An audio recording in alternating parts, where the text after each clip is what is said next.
representative of North Macedonia. Thank you so much, Mr. Chair, dear Zbigniew, distinguished colleagues. At the outset, allow me to express our gratitude to our Polish colleagues for their hospitality and again commend their stewardship in times of unprecedented crisis in the OSCE region and beyond.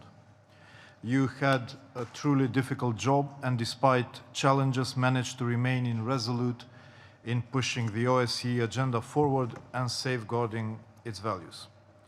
I am not convinced that our job as incoming chair will be any easier. We will be taking a serious burden off your chest, continuing to safeguard OSCE commitments and values and find ways to cooperative security. Mr. Chair, the challenge is accepted and we are ready to cope with whatever future might bring. And indeed, we are assuming the chairpersonship of an organization that is going through a crisis. The main reason for this crisis is the incremental disrespect of the OSCE Decalogue of agreed principles. This tendency had its pinnacle with the Russian Federation's war of aggression against Ukraine. But today OSCE might be decelerated, its function in low power mode. Distrust is overwhelming. However, as Secretary General rightly said, OSCE is alive and doing good work on the ground given the circumstances. And the way forward is an organization that is capacitated and actionable, which serves its purpose, providing relevant acquis as a bedrock for the European cooperative security and a platform for dialogue as a conflict prevention and resolution tool.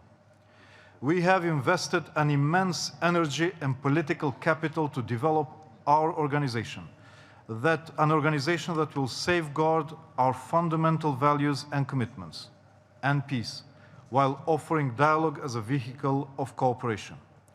And we are not backing down on preserving its legacy based on the Helsinki spirit. This is not a time for nihilism nor defeatism, but time to empower OSCE and prove its worth. North Macedonia's chairpersonship's vision relates to this understanding and is based on the following premises: reinforcing our focus on the ground, which is critical to empower communities and people, the real end users of OSCE output. 2, re-engaging in dialogue only through recommitment to the OSCE acquis.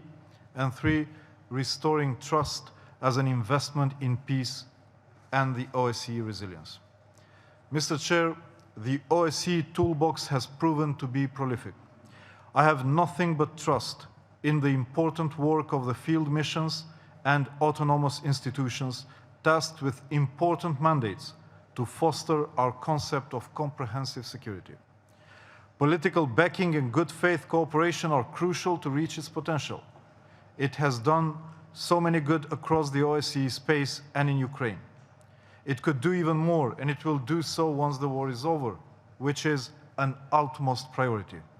The Russian aggression must stop. If last night we asked ourselves, how did we get here?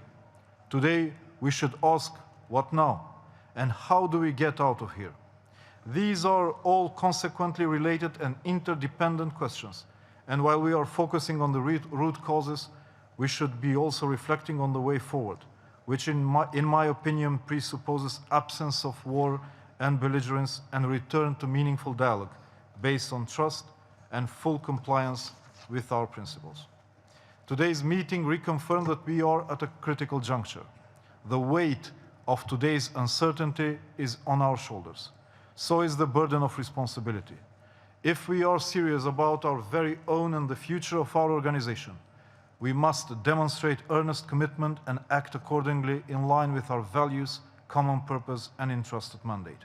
We have to be true to ourselves and live up to the agreed commitments, which are the guidepost for the way forward. Dear colleagues, North Macedonia stands ready to provide political stewardship of the OSCE, striving to contribute to the processes for greater stability critical for the overall European security.